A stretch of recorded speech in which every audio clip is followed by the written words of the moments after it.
Yan, nandito tayo ngayon sa may San Carlos. Yan, kasi nga pumunta ako dito para mag-pick up ng product ko. Pero syempre bago pumick up ng product mo, nag-visit muna ako dun sa lagi kong kinakainan, dun sa maliit lang yung pwesto nila. Pero guys, pag natikman nyo yung mga pansit nila dito, talagang mapapala-alait ka talaga sa kanila. So, shout out para dun sa mga taga Batangas. Yan, meron na po dito sa Pangasinan, di ba? So, i-promote ko lang yung store nila,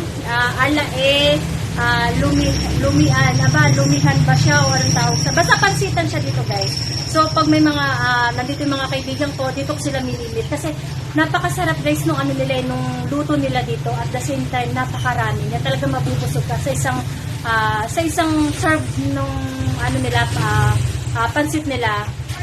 Busog na busog ka na talaga. So, sulit para sa mga barkada, di ba, mga kaibigan dyan, na malalakas kumain. So, guys, dito nyo lang sila dalhin. Yan. So, nandito yung yung nag-deliver ng product ko. Halika na! Yan, yan, o, di ba? Yan, say hi ka sa kanila, sa akin pala. Sa akin lang yan, o. Yan, magandang hapon daw. Anong gusto mo? Order ka na.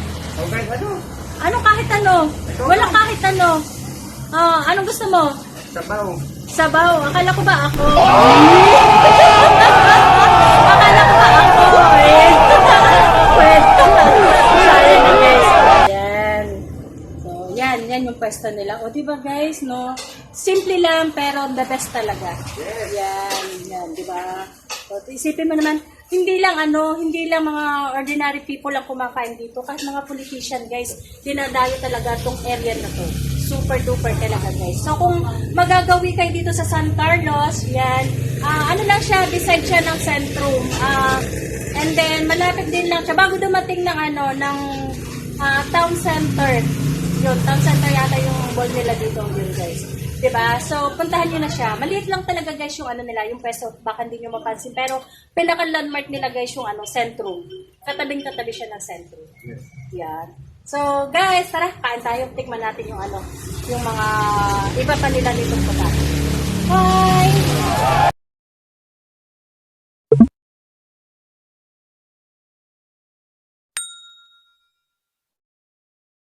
A few moments later.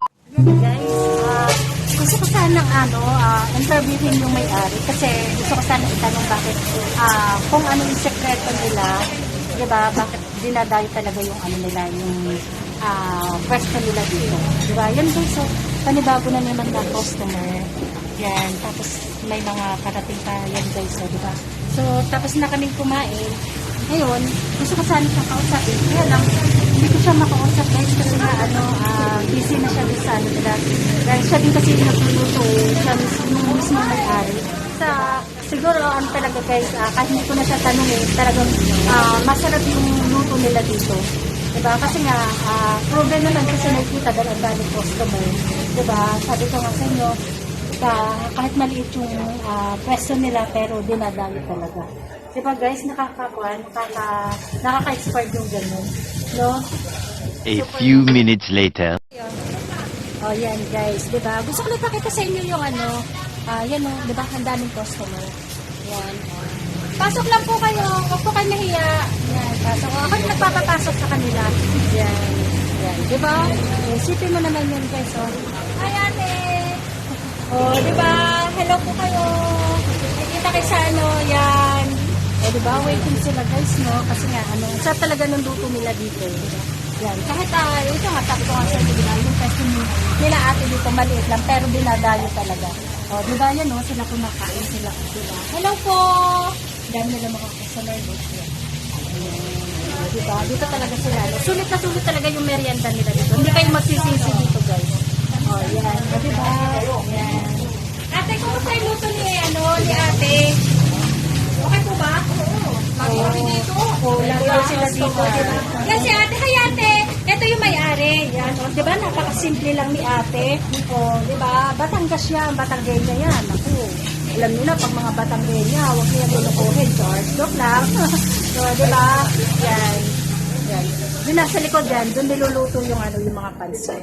Yan, di ba? O, asarap talaga guys ng luto dito. Basta lahat ng doon sa bayan ng San Carlos, yan, puntahan nyo lang to, ano ba to? Basta, kailan? Kailan di ba? Dito na pala to, di ba? So, may waiting para guys sa, yan, naghihintay pa sila kasi, wala nang pwesto. Ate, sa susunod, lakihan mo na yung pwesto mo. Yan, kasi wala na sila maupuan. Tapos ako, dito pa ako, Yan, diba? Okay.